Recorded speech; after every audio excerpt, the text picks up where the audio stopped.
Bien, je vais vous parler maintenant des 3 étapes de la ruqya. Comme je vous ai dit, on est un groupe, alhamdoulilah, on a plus de 60 centres à travers 15 pays.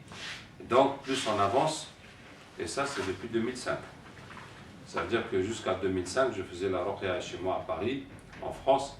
Je n'avais pas formé 10 personnes en 10 ans. Hein? Mais la première fois que j'étais en Afrique, masha'Allah, en 3 semaines au Niger, j'ai formé une quinzaine de raquis. J'ai fait 17 conférences. C'est ça. J'ai parlé 5 fois à la radio. Et j'ai fait un stage de psychothérapie. Et j'ai rencontré les responsables associatifs, etc. etc. Masha'Allah. Ah, je me suis dit, moi je voudrais faire toute ma vie comme ça. Et alhamdoulilah, Allah Ta'ala a facilité que toute l'année, je suis en tournée. Même si je pouvais me multiplier pour aller dans plusieurs pays à la fois. Ah, Masha'Allah, Allah Ta'ala nous aide. Mais voilà, Internet est là pour multiplier. Comme ça, on peut se faire voir par des millions de gens. Enfin, en tout cas des milliers. Donc, alors, ce groupe se structure de plus en plus. Et donc, les 3 étapes de la ruqya, c'est quoi? C'est que quand on arrive quelque part, on va faire 3 étapes. La première étape, c'est installer un centre viable. Installer un centre de ruqya viable. Ça, c'est la première étape. Ce qui nécessite, de former un maximum de gens. Alors, en gros, il faut qu'on forme 15 personnes pour que 2 ou 3 restent à faire le centre. Parce qu'il y en a qui vont partir, il y en a qui ne vont pas continuer, il y en a qui se forment pour eux-mêmes, il y en a qui veulent rester discrets, qui ne veulent pas soigner le public. En tout cas, on forme tout le monde. Mais nous, on a besoin des gens qui sont prêts à recevoir le public pour régler le problème de la Ummah et le besoin en ruqya. Vous voyez, si tu viens pour ta culture, pour ton entourage, il n'y a pas de problème, tu es le bienvenu. Mais nous avons besoin surtout des gens qui sont prêts à soigner tout le monde et à affronter toutes les situations. Donc, il faut qu'on en forme une quinzaine pour en garder 2 ou 3 qui vont continuer. Est-ce que je veux dire vont faire leur métier? Pas forcément. Il y en a qui travaillent, qui vont faire les soirées et le week-end. Et sinon, faire son métier, pourquoi pas? On y rentre une bonne fois dedans. Mais en général, les gens qui viennent pour la formation, ils ne viennent pas avec l'idée d'en faire leur métier. Ils viennent avec l'idée d'aider les gens. Maintenant, si ça marche, et puis si tu peux en faire ton métier, au lieu d'être maçon, ou d'être gardien, ou d'être quelque chose qui n'est pas très intéressant, tant mieux. Qu'est-ce que je disais?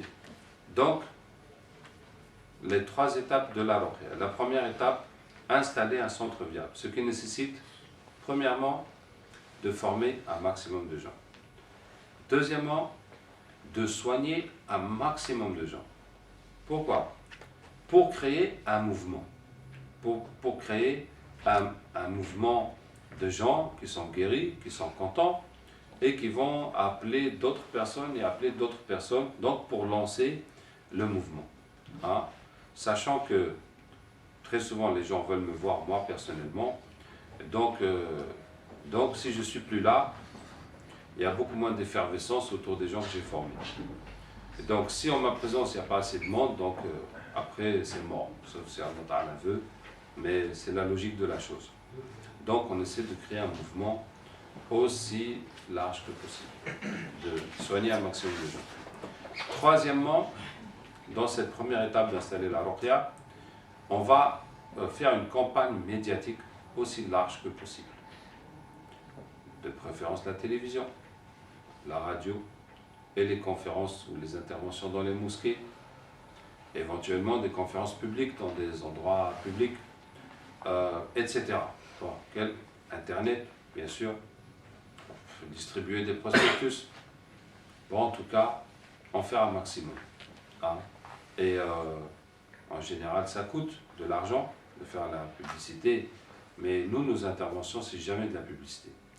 Ça veut dire que quand on intervient à la radio, à la télévision, c'est des interventions éducatives. C'est toujours des interventions éducatives pour expliquer aux gens et pour leur donner un maximum de compréhension et un maximum d'outils pour qu'ils se soignent eux-mêmes et qu'ils se protègent, hein, et qu'ils n'aillent pas dans le shirk, etc. Donc c'est éducatif. Alors, il y a des gens qui ont cette idée que je trouve vraiment naze, qui est de cacher leur science, d'en faire un secret, pour qu'ils soient le seul à soigner les gens. Hein. Je trouve ça vraiment naze. Et comme vous voyez que moi je suis aux antipodes de cette idée. Et je pense au contraire qu'il faut propager ça un maximum. Et si tout le monde, par exemple, il y a le point faible des sorciers, c'est quand on les voit dans le rêve et c'est l'occasion de le tuer. Donc si tout le monde connaît ça, et tout le monde, par exemple, je vais passer à la télévision, la radio dans un pays, et je vais dire voilà comment chacun peut tuer la personne qui lui fait la sorcellerie en l'attrapant dans le rêve, et que tout le monde fait ça, et le lendemain on se lève, il y a 100 000 morts, ça y est, tous les sorciers sont morts, tout le pays est soulagé. Hein? Est-ce que vous avez entendu parler de ça une fois? Que tous les sorciers d'un pays sont morts le jour même. Quelqu'un a déjà entendu parler de ça? L'histoire de Moussa alayhi salam avec les sorciers de Pharaon. Hein? Ils ont réuni tous les sorciers et ils se sont convertis, ils sont morts. Donc vous voyez que du jour au lendemain, il n'y a plus de sorcellerie dans le pays. N'est-ce pas? Bon, c'était peut-être pas tous les sorciers, mais quand même, c'était le maximum. C'était le maximum. Et c'était les meilleurs. Les meilleurs. Parce que Pharaon, il leur a dit de... Non, mais c'est les meilleurs. C'est les meilleurs. Les meilleurs, tous ceux qui... Bon, même, c'est-à-dire, si l'on reste, c'est pas très... c'est pas grand-chose. Donc voilà l'exemple comment, clac, Allah a retourné la situation en un jour. Ouais, c'est possible. Que disais-je? Une campagne médiatique aussi large que possible. Alors, dans la campagne, il y a les gens, je vous dis ça coûte de l'argent, il y a les gens qui viennent se soigner, donc ça nous fait récupérer nos frais, et puis éventuellement gagner de l'argent, machallah. Mais même les gens qui ne viennent pas, il y a beaucoup de gens qui ont vu et qui vont en parler et qui vont savoir ça. Donc peut-être que le jour qu'il sera malade ou qu'il aura un malade, ou peut-être qu'il va rencontrer quelqu'un qui dit « ouais, je suis parti là-bas, c'était bien ». Et donc c'est un acquis. Ça veut dire que cette information qu'on a mise dans la tête des gens, même s'ils ne vont pas tout de suite se soigner, en tout cas c'est un plus. Hein, c'est un plus. Donc on essaie de faire une campagne médiatique aussi large que possible. Ça c'est le troisième point dans la première étape de la Ruqya, qui est installer un centre viable. Donc je vous ai dit former un maximum de gens, soigner un maximum de gens, faire une campagne médiatique aussi large que possible. Et le quatrième point, c'est visiter les autorités religieuses et les autorités administratives.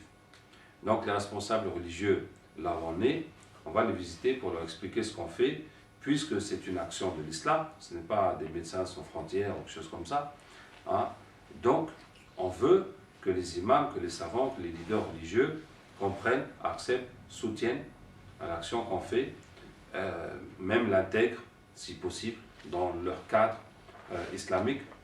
Et bon, même s'ils sont contre ou qu'il y a des incompréhensions, eh ben, on va quand même essayer de réduire cet écart, cette incompréhension et cette opposition.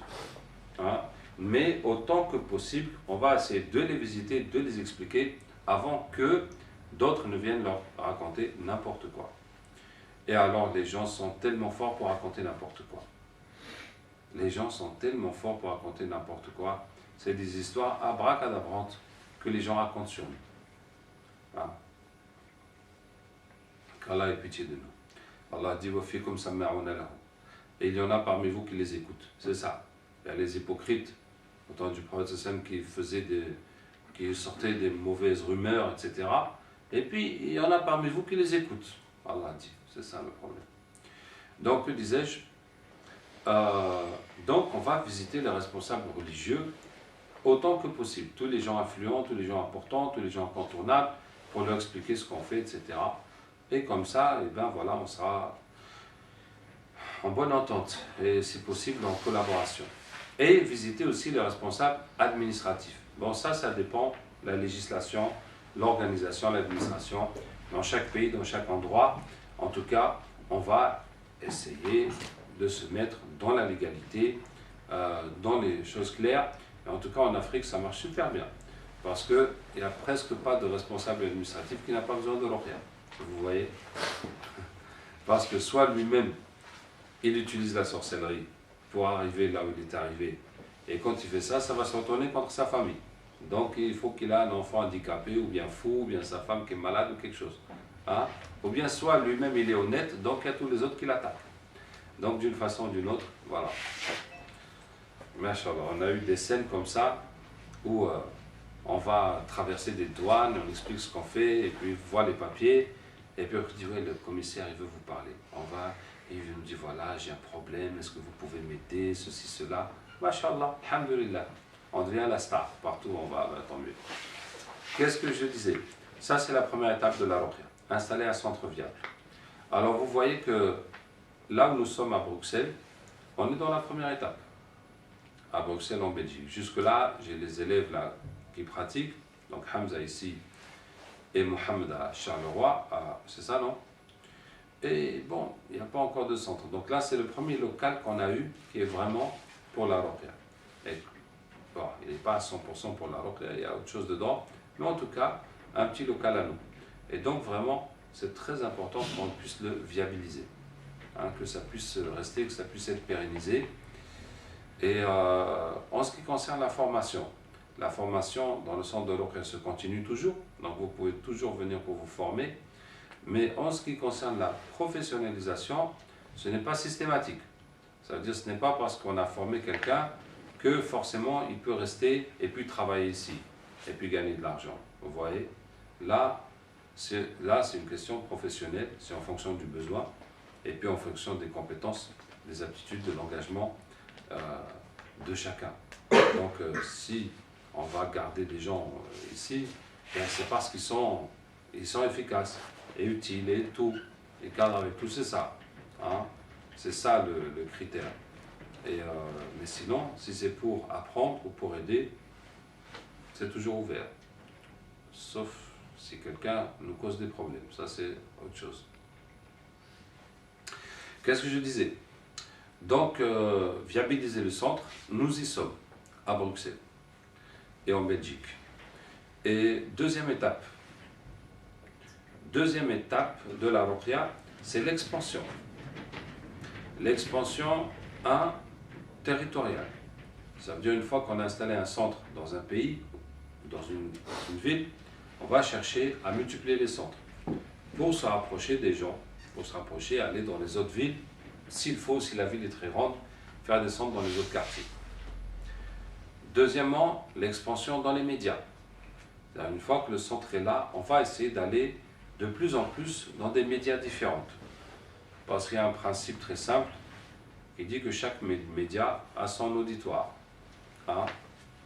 Et si on utilise toujours le même média, eh ben, on va se limiter à un auditoire particulier. Donc, par exemple, juste pour vous donner, par exemple, les magazines de femmes, les magazines de scandales et d'affaires,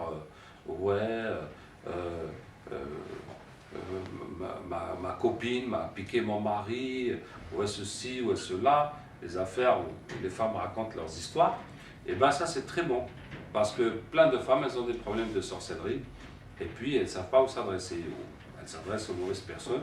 Donc si on peut avoir une patiente qui raconte, ouais, moi j'étais comme ceci, cela, j'étais presque folle, et puis je suis allé chez les gens, ils m'ont fait la ruqya, j'étais guéri, et puis elle fait son témoignage, ben c'est une super pub pour nous, vous voyez. Donc, bon, en tout cas un maximum, là où on peut s'exprimer, tant mieux, qu'Allah Ta'ala nous aide. Je disais, et le troisième point, c'est la collaboration avec le corps médical. Alors ça, c'est un point très important. C'est un point très important, la collaboration avec le corps médical. Cette collaboration se fait à deux niveaux. Il y a un niveau direct, qui est quoi? Qui est d'approcher les médecins, ou les infirmiers, ou les pharmaciens, ou les directeurs d'hôpital ou de clinique, pour leur dire que, voilà, il y a telle maladie, pour laquelle les gens viennent chez nous, après avoir épuisé les solutions médicales, après avoir fait plein de trucs dans les hôpitaux sans résultat, ils viennent chez nous, puis ils guérissent, bien là. Et nous, on dit que c'est des maladies mystiques, qui sont dues au djinn, aux sorcelleries. Donc voilà, si vous avez des patients comme ça, et si vous voyez que vous-même, vous en sortez pas, ben vous pouvez nous les envoyer. Donc ça, c'est une première approche. D'accord? Et pour faire ça, on cherche des médecins avec qui collaborer. Donc, de préférence des médecins musulmans qui comprennent la ruqya, etc. Donc, ils peuvent nous envoyer leurs patients. Bon, il est arrivé que quand on trouve ces médecins-là et qu'on leur dit, ben, eux-mêmes, ils veulent apprendre la ruqya, comme ça, ils vont faire la ruqya à leurs patients directement au lieu de nous les envoyer. Mais il n'y a pas de problème. On n'est pas en concurrence. Ils n'ont qu'à apprendre la ruqya et ils vont entrer la ruqya dans leur cabinet ou dans leur clinique. C'est quel problème? Il n'y a pas de problème. On va leur faire. Et quand on a fait ça, on a fait une réunion avec les médecins à Abidjan. Et moi, j'avais peur des psychiatres. J'avais peur des psychiatres. Parce que les psychiatres, si dans l'asile psychiatrique ou dans la psychiatrie, on rentre la ruqya, ils n'auront plus personne. Parce que presque tous les cas, c'est des cas de djinn de sorcellerie, en tout cas en Afrique. Hein. Il n'y a pas de dépression là-bas. Ah non. Tu vois, ça n'existe pas. Tu vois, quand il y a eu ici en France l'affaire des suicides de France Télécom, parce que l'entreprise est privatisée, maintenant on a Sierra Leone, on les a serrés tous, ils se sont mis à se suicider en pagaille, et ils ne comprennent pas. Ah, nous on souffre, on trime, on est dans la misère, dans les saletés, mais là-bas ils se suicident, parce qu'il y a le chômage. Incroyable. Alors que tous ils rêvent d'aller en France et tout. Donc, des primes, on ne connaît pas ça. On est dans une culture de souffrance. C'est normal de souffrir. Ouais, c'est normal de souffrir. Donc, c'est quasiment que la sorcellerie, les djinns, c'est ça qui mène les gens dans la folie, dans la psychiatrie. Donc, j'avais peur des psychiatres, qu'ils vont être contre, parce que ça va leur casser leur gagne-pain. Et au contraire, non, ils étaient très motivés. Ils étaient très motivés. Ils ont dit que leurs professeurs en psychiatrie leur disent que quand quelqu'un, de par sa culture, hein, de par ses racines, est convaincu qu'il a le diable et qu'on l'a envoûté, hein, eh bien nous, nos médicaments, ils ne vont pas marcher sur lui. Et il faut trouver quelqu'un qui est dans sa même culture, dans sa même logique, qui va l'exorciser ou qui va le machiner, jusqu'à ce qu'il lui dise, c'est bon, il n'y a plus le diable, il est parti. Ah, c'est là que nous, nos médicaments vont marcher et la personne va guérir. Tu vois? Donc, voilà. Là où vous êtes, ben, il faut trouver les gars là qui chassent le diable et tout, et leur dire de venir chasser les diables chez vos malades. Comme ça, après, les médicaments vont marcher à 100%. Nickel. Là, on a dit, pas de problème, on est là.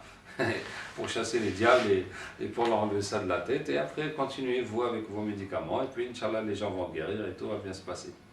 Donc, c'était super. Hein? Qu'est-ce que je disais?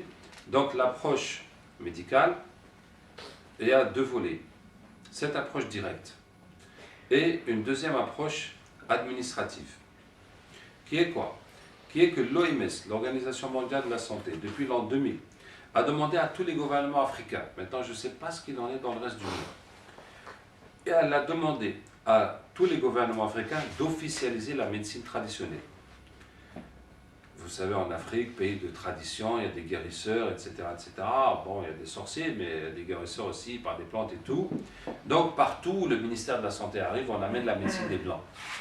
On amène la médecine des Blancs, la logique des Blancs, et on écarte toute leur culture. Hein? Bon, après avoir fait ça pendant je ne sais pas combien d'années, ben, ils se sont réveillés que non, on a eu tort d'écarter tout ça. Il faut qu'on récupère ce qui est bon dans la culture médicale africaine. D'accord? Et donc, ils ont fait ce programme. Donc, c'est financé par l'OMS, par les Nations Unies. Et ça consiste à quoi? D'abord, recenser les tradithérapeutes. Et dans la liste des tradithérapeutes, il y a exorcistes, spiritualistes et autres. Ils ont mis tellement de noms dedans. Donc, nous, on est concernés à 100%.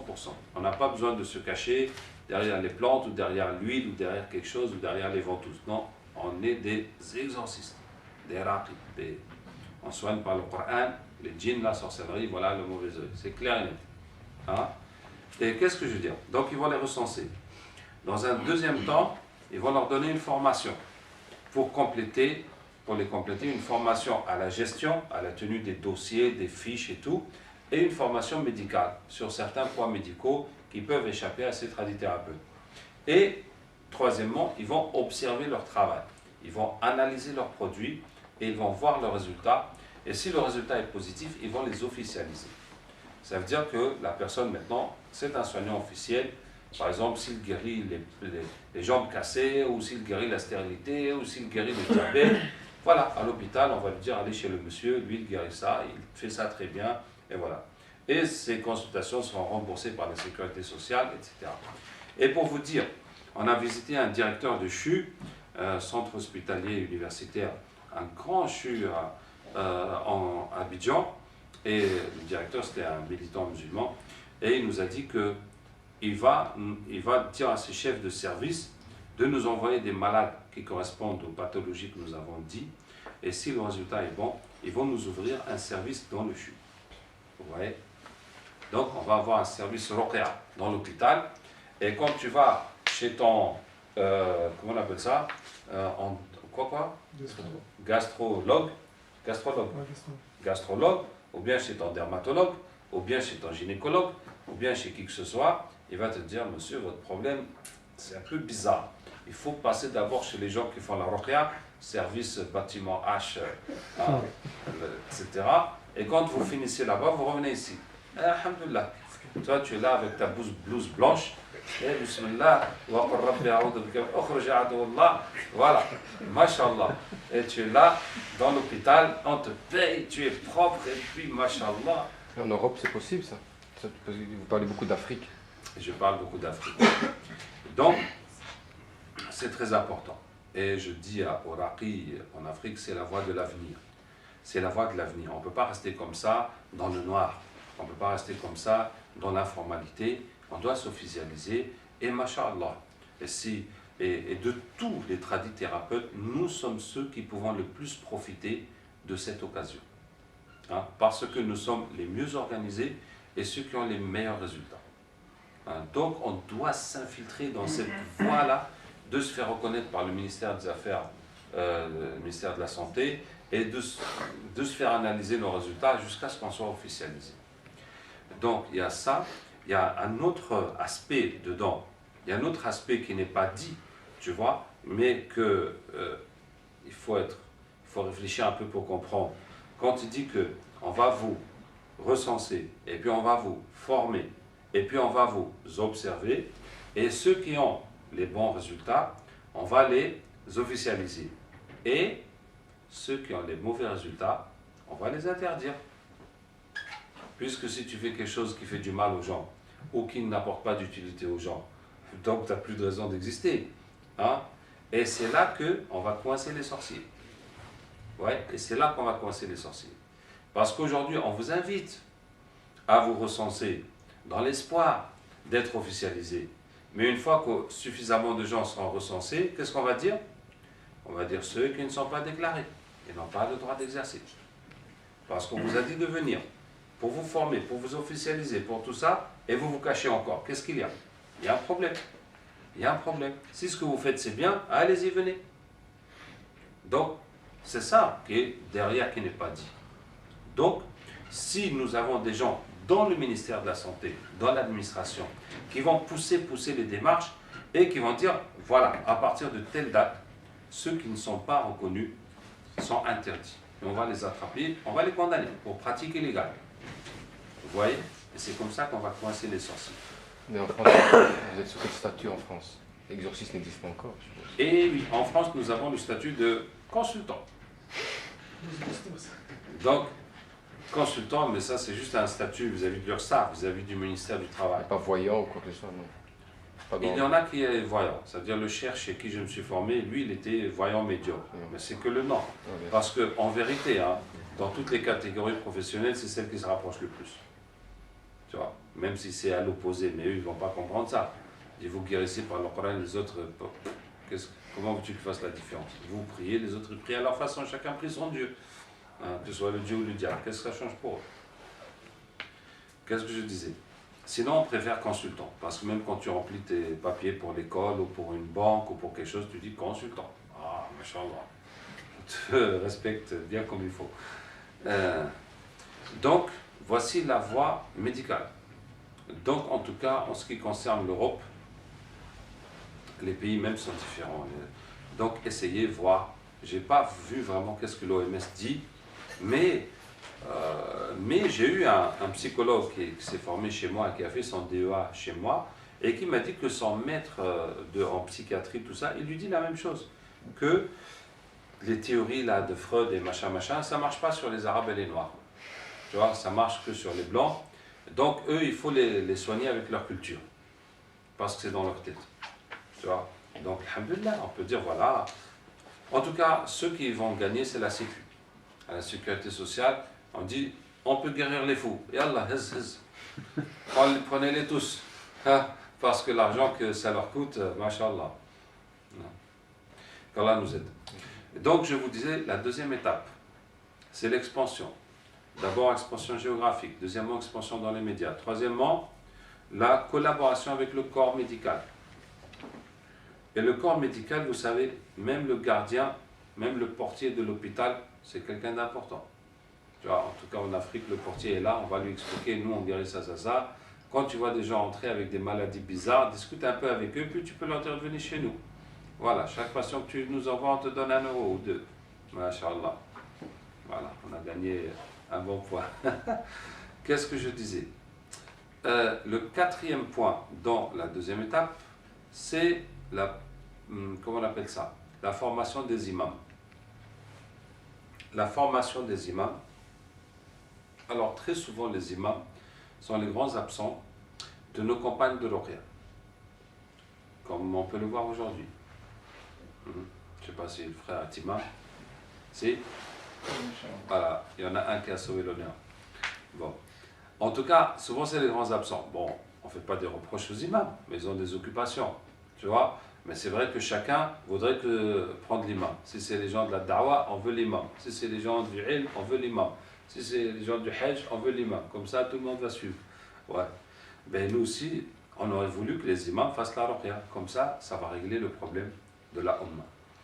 Bon, en tout cas, constatant l'absence ou le manque des imams, et imams ou cadres religieux, d'une façon générale, les imams, les ustaz, si on est en Afrique, on dit les arabisants, tous ceux qui ont fait les études arabes, qui sont forcément des études religieuses. En tout cas, les imams, les ustaz, les cadres religieux. Donc, on a développé une action en direction de ces cadres religieux. Et qui est quoi? Et qui est d'établir un programme de formation spécifique pour les imams en 3 niveaux.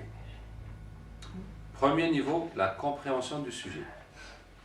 Comprendre le sujet de l'arabe. Ça, c'est le premier niveau.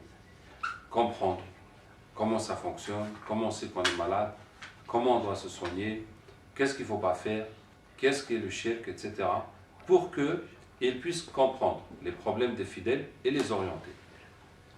Et je considère que cette formation est nécessaire aux imams, surtout dans les endroits où les problèmes de djinn, de sorcellerie sont très communs.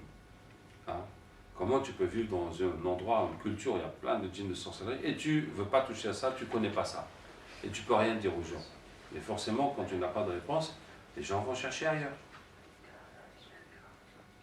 C'est quand même, je pense, une des responsabilités des imams.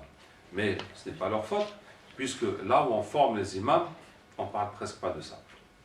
On ne parle presque pas de ça. Et malheureusement, les cours islamiques, je vais dire presque partout, ne sont pas adaptés à la réalité.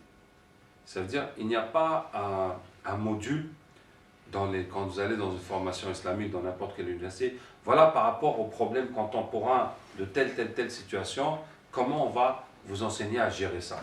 N'est-ce pas? C'est la religion telle que Allah a descendu sur le prophète sallallahu alayhi wa sallam, telle que les imams et les savants ont enseigné depuis le temps, et puis c'est tout. Hein?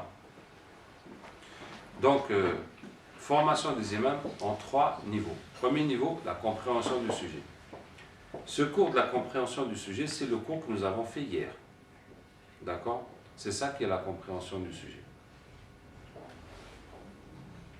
Deuxième niveau de formation des imams, qu'est-ce qu'on peut faire dans la ruqya sans prendre de risques? Beaucoup d'imams, comme beaucoup de gens, de toute façon, ont peur des djinns et des sorcelleries, ont peur des conséquences s'ils font la ruqya, même s'ils n'ont pas peur pour eux, ils ont peur pour leur famille, donc ils ont peur. Parce que quand tu apprends que l'autre il a eu un enfant handicapé, waouh, ben, ça te fait réfléchir bien comme il faut, avant de t'engager, etc. Donc, qu'est-ce qu'on peut faire dans la ruqya sans prendre de risques? Voici le cours niveau 2 pour les imams. D'accord? Alors, les risques commencent à partir du moment où on lit le Coran sur le patient. Parce que c'est là qu'on brûle le djinn, et c'est là que le djinn va se venger de toi. Oui? Quand quelqu'un se soigne lui-même, et qu'il sur lui-même, est-ce que lui prend un risque? Il ne prend pas de risque. Parce que si le soigneur a un risque, est-ce qu'un qui se guérit, allez qu'on lui donne une marche à suivre pour se soigner? Il n'y a pas de risque. Si tu te soignes toi-même, c'est comme si quelqu'un te tape, ben, tu te défends. Quand tu te défends, tu ne prends pas de risque puisque de toute façon il te tape. Ouais. Tu vois, si tu viens défendre quelqu'un d'autre, là tu prends un risque de te manger une patate alors que tu n'étais pas dans le coup.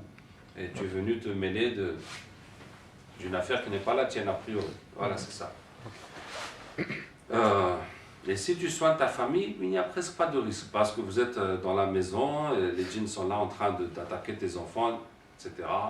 Donc tu n'as qu'à faire ton possible et tout. Que disais-je?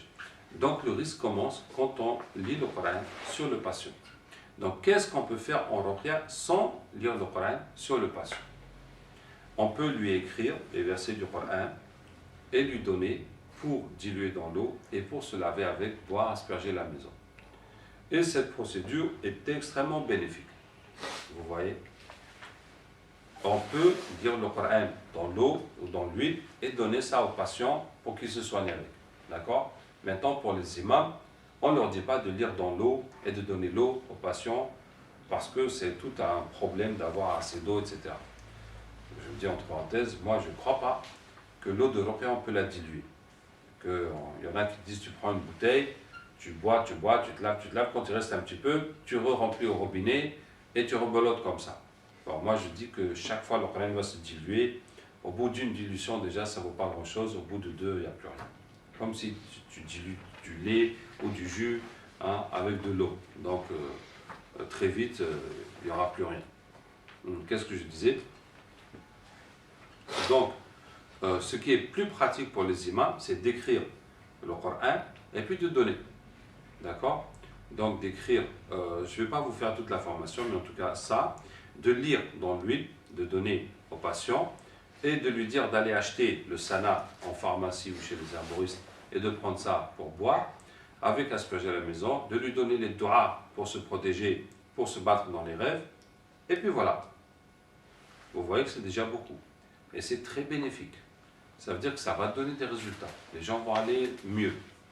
Les gens vont aller beaucoup mieux. Ça va résoudre beaucoup de problèmes. Bon, qu'est-ce qui manque? Il manque les ventouses. Donc, on va remplacer les ventouses par le fait de se masser avec l'huile. Ce n'est pas aussi efficace, mais avec le temps, ça donnera le résultat. Bon, il manque les ventouses, la lecture sur le patient, il manque le captage. Parler avec les djinns et sortir les djinns. D'accord? Bon. Mais, déjà, lui donner la feuille de Coran pour diluer, boire, se laver, asperger la maison, l'huile pour se masser, le salamaki pour boire, pour vider le ventre. Bon, il peut en plus faire l'encens et faire le miel. C'est déjà beaucoup de choses. Vous voyez, sans prendre de risques. Donc, ça va apporter du bien aux populations, ça va apporter du bien aux imams. Parce qu'on sait très bien que le problème des imams un peu partout, c'est quoi? C'est le flot s'il n'y en a pas. Et c'est ce qui pousse pas mal d'imams à aller faire des petits gris-gris, tout ça, pour trouver quelque chose. Ou bien chaque année, hajj. On emmène les gens au hajj pour se faire un peu de baraka. Vous voyez? Et là, mashallah, ça va être très utile. Et donc on a cette étape de formation des imams, spécifiquement en 3 niveaux. Niveau 1, la compréhension et la connaissance du sujet. Niveau 2, la pratique de la ruqya sans prendre de risques. Niveau 3, c'est la formation complète telle que nous faisons. Donc là, il faudra qu'ils viennent au centre et qu'ils fassent comme tout le monde. Comme j'ai dit à des ulama qui sont venus se former, je disais, écoutez, si vous voulez apprendre, vous oubliez que vous êtes des ulama. Vous n'allez pas venir nous faire, voilà, ça. Je dis, fais les ventouses. Vas-y, fais les ventouses. Non, il faut que toi-même, tu rentres dedans, tu oublies que tu es alim, et que tu fais comme tout le monde. C'est fini. Aujourd'hui, tu es en première année primaire. Hein? Tu n'es plus le bac plus 5 que tu étais. Voilà. En point 0. Qu'Allah nous aide. Et voici la deuxième étape de la ruqya. La troisième étape de la ruqya, c'est l'éradication. C'est l'éradication. Alors, en 2 points. Premier point, l'éradication de la sorcellerie en politique, d'une façon spécifique. Parce que c'est la tête, c'est là qu'il y en a le plus. Hein? Juste pour vous donner un petit exemple, en Afrique, chaque fois qu'il y a des élections, il y a des kidnappings, il y a des disparitions d'humains. On les retrouve avec des organes qui manquent, etc., etc. Donc, chaque fois, pour les élections, on fait des sacrifices humains pour gagner un maximum de djinns, etc. Dans tous les pays, il y a ça. Donc, pour dire que c'est la tête. Et si on arrive à nettoyer la tête, mashallah. Et c'est eux qui donnent le plus d'argent aux sorciers. Et puis, ils ont les moyens de l'État. Ils utilisent la police, l'armée pour kidnapper les gens, pour tout faire, tout faire. Voilà. Donc, ça, c'est le premier objectif. Deuxième objectif, l'éradication de la sorcellerie, de la voyance et du shirk sous toutes ses formes. Dans l'état 3. Et tout ça, bon, c'est surtout par le captage. Il y a le captage à travers les patients, comme je vous ai dit dans le cours du captage. Et il y a le captage, on va visiter les sorciers, on va visiter les lieux de sacrifice, les lieux de culte. Par exemple, quand on était à Maurice, mashallah, à Maurice, ça s'appelle la Petite Inde. La Petite Inde, et ça porte bien son nom. Et en Inde, la religion officielle, c'est l'hindouisme. Et en Maurice, la majorité est hindoue, et il y a les temples partout. Les temples avec les statues, avec les offrandes, etc., etc. Donc, toutes les nuits, quand on a fini, on va en équipe et on va dans les temples et on va dans les bords de mer, là où ils font les sacrifices. Et dans les temples, on attrape le djinn, on convertit. On détruit tout ça. Et voilà. Pourquoi toujours la nuit? Parce qu'on travaille le jour, et aussi c'est plus discret la nuit, à vrai dire. Voilà. Sinon, qu'est-ce que des musulmans font dans un temple hindou? Il y a des hindous qui peuvent se poser des questions, puis les musulmans aussi, ils vont aller, mashallah, raconter n'importe quoi. Ah, on a compris, lui, qu'est-ce qu'il fait? Regarde, Sulayman alayhi salam, quand il est mort, les shayatines ont sorti les livres de sorcellerie qui étaient sous son trône, parce qu'il les a cachés sous son trône pour que personne ne touche. Ils ont dit, voilà, le pouvoir de Sulayman, c'était ça. C'est comme ça qu'il nous commandait. C'est avec la sorcellerie. Voilà, pour égarer les gens. Donc, en tout cas, les shayatines, ils sont là pour... Bon, bref, on fait la nuit. Là, le jour, on travaille, et puis la nuit, on travaille aussi. Mashallah, qu'Allah nous aide. Que disais-je? Donc, à travers ça, et puis voilà, on va voir tous les lieux où on espère trouver le maximum de djinns de sorcellerie, toutes les personnes aussi. Je vais vous terminer avec cette histoire. On était dans une ville qui s'appelle Dogonduchi, au Niger. Et c'est la ville la plus réputée en sorcellerie dans tout le Niger. Hein? Et là-bas, on est allé visiter le chef des sorciers. Voilà, le sommet de la pyramide. Masha'Allah. On est allé le visiter et pendant 2 jours, il fuyait. Et jusqu'à ce qu'on a fait des doigts, et puis clac, on l'a attrapé. Et on l'a visité, on dit voilà, on est venu soigner tout ça, on sait que vous aussi, vous êtes là, hein, et on veut vous montrer ce qu'on fait. Et clac, on commence le captage. On ne lui laisse pas dire je suis de faites ou faites pas. On commence, et on ramène les djinns qui est avec lui, on discute avec eux, on les convertit, on détruit tout ce qu'il a comme sorcellerie. Et puis on s'en va. Et on le laisse foudrage. Hein? Et il va nous faire le maximum de sorcellerie qu'il peut, il va envoyer tous les djinns qu'il peut, on va tout ramasser, convertir, retourner contre lui. Et après il va appeler tous les sorciers qu'il peut, aidez-moi, le blanc est venu gâter tout mon travail. Et il va envoyer tout ce qu'ils ont, comme djinn, comme sorcellerie, on va tout ramasser, convertir, retourner contre eux. Et comme ça, au bout de quelques jours, toute la sorcellerie sera neutralisée dans la zone. Et on a fait ça. Et puis finalement, ils étaient 2 chefs sorciers parce qu'ils avaient 2 associations. Et on est parti chez l'autre. Et chez l'autre, quand on a ramené les djinns nous ont dit, ouais, l'autre chef, il est venu voir le chef. Il lui a parlé que nous, on est venus détruire tout ce qu'il avait. Et ils se sont mis d'accord qu'ils vont faire une réunion, et ils vont réunir tous les sorciers, puis ils vont faire quelque chose contre nous. Le djinn a dit ça devant lui. Hein? Sauf que lui, il ne parlait pas français, donc on lui a traduit. Voilà ce qu'ils ont dit, que l'autre chef est venu te voir et vous avez décidé de faire une réunion contre nous. Il a dit oui, nous avons une fête dans 2 jours, c'est une fête annuelle, où les sorciers viennent de partout. Et ils font leur rituel, tout ça, tout ça. Ah, j'ai dit, est-ce qu'on peut venir? Ils ont dit oui, vous pouvez venir. Allahu Akbar. Masha'Allah. Voilà, toute ma vie, j'ai lu l'histoire de Moussa alayhi salam avec les sorciers. Et aujourd'hui, ça va être la pratique. On y va. Les sorciers sont réunis. Allahu Akbar.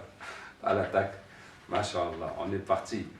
Ah, quand elle est arrivée, en tout cas, on a capté, les djinns ont dit qu'il n'y a rien chez eux. On a tout enlevé. Ils sont en train de danser dans le vide, de tambouriner dans le vide. Et quand on est venu, ils nous ont chassés. On est parti. Et Allah a envoyé la pluie. Allah les a chassés aussi. Khalas. Hein? Et puis pendant quelques jours, ils nous ont attaqués et puis on les a massacrés jusqu'à ce que, machallah, c'était fini.